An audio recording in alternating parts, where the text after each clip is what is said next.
मैया का चोला है रंगला, मैया का चोला है रंगला, शेरवाली का चोला है। गोरखपुर में रामनवमी के समापन पर चौरी चौरा क्षेत्र के तरकुलही मां के प्राचीन मंदिर और जंगल स्थित बुढ़िया मैया का प्राचीन मंदिर के बारे में ग्राउंड जीरो पर भारत A to Z के संवाददाता नरसिंह कुमार ने जानने का प्रयास किया।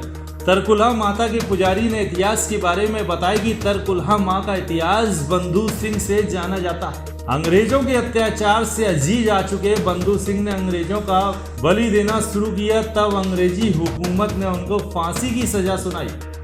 बंधु सिंह की फांसी बार बार टूट जाती थी और तरकुल के पेड़ से खून का रक्त सर्व होता था।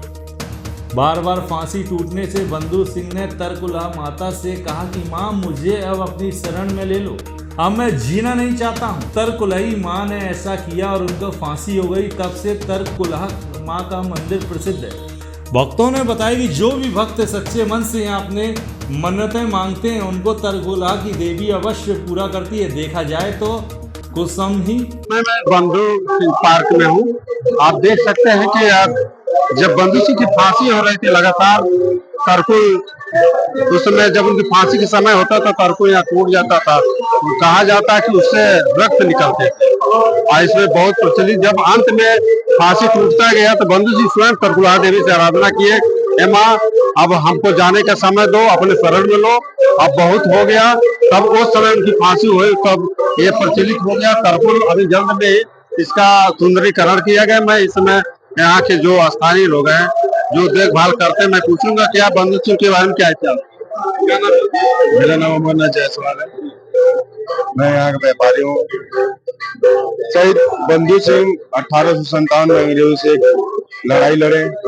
वो डुमरी राजा रियासत बाबर रियासत के राजा थे।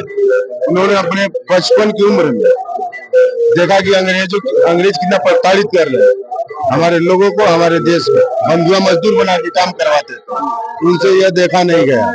उन्होंने अपनी एक टीम बनाई और पहले तो माता रानी को एक पूजा अर्चना पिंडी बना करके जंगल में ही, इतना जंगल हुआ करता था पहले, तरकुल का पेड़ रहता था, नीम का 7 तरह का पेड़ रहता था, पेड़ के नीचे पिंडी बना करके अपनी पूजा अर्चना करते थे।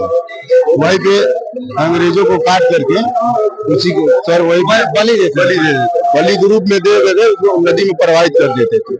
धीरे धीरे सिलसिला चलता रहा। जब अंग्रेजों को ये पता लगा हमारे सैनिक अचानक कहाँ गायब हो रहे हैं, तो बंधु सिंह के एक साथी द्वारा मुखबिरी कर दिया गया। उनके द्वारा मुखबिरी करके उनको पकड़वाया गया। पकड़वा करके उनको 12 अगस्त सन 1857 अलीनगर बरगद के पेड़ पे फांसी देने के लिए ले गए लोग। 7 बार फांसी टूटी माता रानी की कृपा से। 8वें बार माता रानी से विनती करे, हे माँ अब हमें आजाद करो, हमारे जैसे लाखों हजारों बंधु सिंह पैदा होंगे, इस देश को आजाद कराएंगे। तो जैसे माता जी से विनती किए, वो फांसी लगी। जिस तरकुल का वो पूजा करते थे उसी तरकुल का धड़ टूट करके लगा, उसमें से रक्त प्रवाहित होने। जब रक्त प्रवाहित होने लगा तो नदी था, नदी में बातें अगल बगल चरवाए रहा करते थे, देखे नदी में से लाल पानी कैसे है तो खून है। तो देखते हुए तो उसी तरकुल से पेड़ से रक्त टप टप गिर रहा है। उसी दिन से तरकुलहा मंदिर प्रसिद्ध हुआ और माँ शहीद बंधु सिंह के वजह से, माता रानी की कृपा से हजारों लाखों लोगों को, हजारों परिवार की रोजी रोटी चलती है। हमको लग रहा है 1000 दुकानें से कम नहीं। ये आस्था का बहुत बड़ा केंद्र है। माता रानी का एक दिव्य शक्ति है, दिव्य वरदान देती है माता रानी। सच्चे मन से जो भी कोई मांगता है मन्नतें पूरी होती है। यहाँ माता देवी का मंदिर बहुत ज्यादा प्रसिद्ध है। यहाँ बहुत लोग आते हैं दर्शन के लिए। अच्छा ये बताइए, देवी का माँ जो प्रसिद्ध है, आप लोग जो मानते हैं पूरा होता है? हाँ यहाँ तो एकदम प्योर है, पूरा होता है एकदम पूरा। देवी माँ हम लोग को बहुत मानती है। ये भाई है क्या नाम है? आर्यन चौर। अच्छा क्या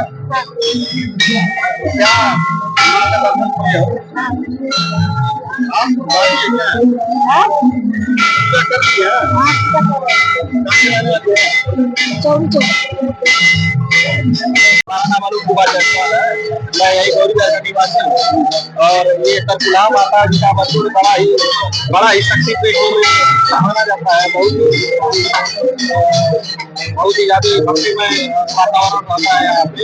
यहाँ जो तरकुलही माता है, यहाँ पे ये बंधु सिंह जी थे, वो माता जी बहुत बड़े भक्त थे और अंग्रेजों के जमाने में उनको फांसी लगाया जा रहा है। उनको फांसी जब लगाया जा रहा था तो वो माता के और ये हर साल आते हैं दर्शन करने। तो यहाँ का मुख्य प्रसाद क्या है? नारियल चूंगी। नवरात्र चल रहा है तो यहाँ पर तो मुख्य प्रसाद लोग आते हैं, जैसे यहाँ का मुख्य प्रसाद मीट बलि दी जाती है, लेकिन इस समय नवरात्र में यहाँ बनता है। नवरात्र के बाद 1 महीने से मेला चलता है, लोग आते हैं अपना जो है चढ़ाते हैं और भोज भात लेते हैं। हमारे क्या आता है, यहाँ माता जी बहुत बड़ा दरबार है। सबका मन की कामनाएं पूर्ण करती है।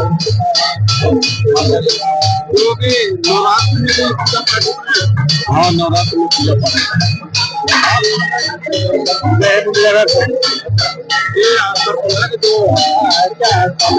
माता रानी की बहुत कृपा है हम लोगों पे। ये क्षेत्र पे है, हम आते हैं। यहाँ का बंधु सिंह के बारे में कुछ बताया जाता है।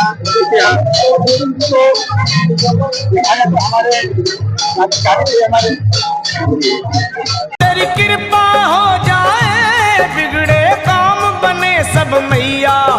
जंगल में स्थित बुढ़िया माँ का प्राचीन इतिहास। प्राचीन मंदिर में लोगों ने बताया कि ये थारू का जंगल में आवास था। एक बार जंगल से किसी की बारात जा रही थी तो नाव में बैठने से पहले बुढ़िया माँ का एक स्वरूप दिखाई दिया। बुढ़िया माँ ने बोला कि आप नाज दिखा दो तभी जाऊंगी, लेकिन नाज दिखाने वाले बुढ़िया माँ का बात को टाल दी और नाव में बैठकर जाने लगी। तभी नाव डूब गई और कुछ और बच्चे तो बुढ़िया माँ से बोले, माँ हम लोगों को बचा लो। बुढ़िया माँ ने अपना असली रूप में प्रकट हुई और सभी ने दर्शन किया। तभी से बुढ़िया माँ का प्रसिद्ध स्थान जंगल बना और दुर्गा नवरात्रि से लेकर रामनवमी तक यहाँ भक्तों की अपार भीड़ लगी रहती है और भक्त कतार में खड़े होकर मां का दर्शन करते हैं और नाव में बैठकर भी दूसरे प्राचीन मंदिर में भी पहुंचकर बुढ़िया मां का दर्शन करते हैं। देखा जाए तो दोनों मंदिर प्राचीन इतिहास से सुसज्जित है और भक्त अपने मन से श्रद्धा से यहाँ पर आते हैं, आराधना करते हैं और मां का आशीर्वाद भी प्राप्त करते हैं। तो आइए देखिए ग्राउंड जीरो से हमारे संवाददाता की खास खबर। बुढ़िया माँ के दरबार में खड़ा हूँ। आज नवरात्र का अंतिम दिन है, भीड़ लगी हुई है, कतार श्रद्धालु आस्था से सुबह से लाइन में कतार में लगे हुए बुढ़िया माँ के मंदिर के सब हो रहे हैं। लगता है, माना जाता है कि यहाँ के जो पुरानी परंपरा एक इतिहास है जी।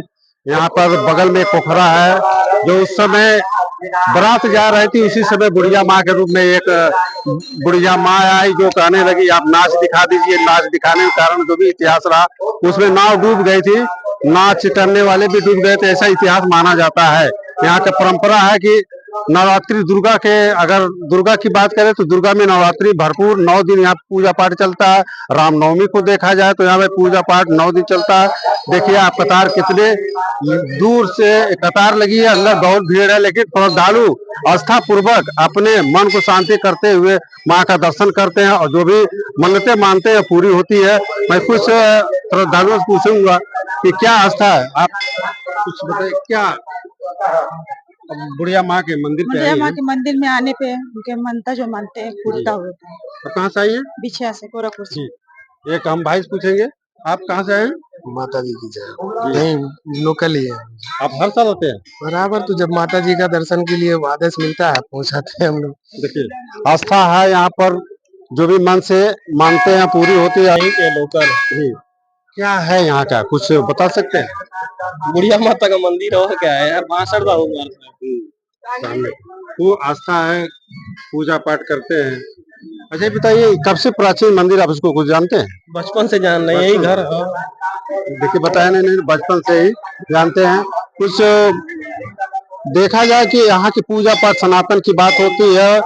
बगल में एक मंदिर है जो नाव से लोग जाते हैं, क्योंकि प्राचीन मंदिर ये भी माना जाता, हो भी जाता है। पुजारी भी अंदर हवन सामग्री का भी पाठ चलता है। यहाँ पर भंडारे का आयोजन होता है। एक पुजारी पास में खड़े हैं। आप गोरखपुर।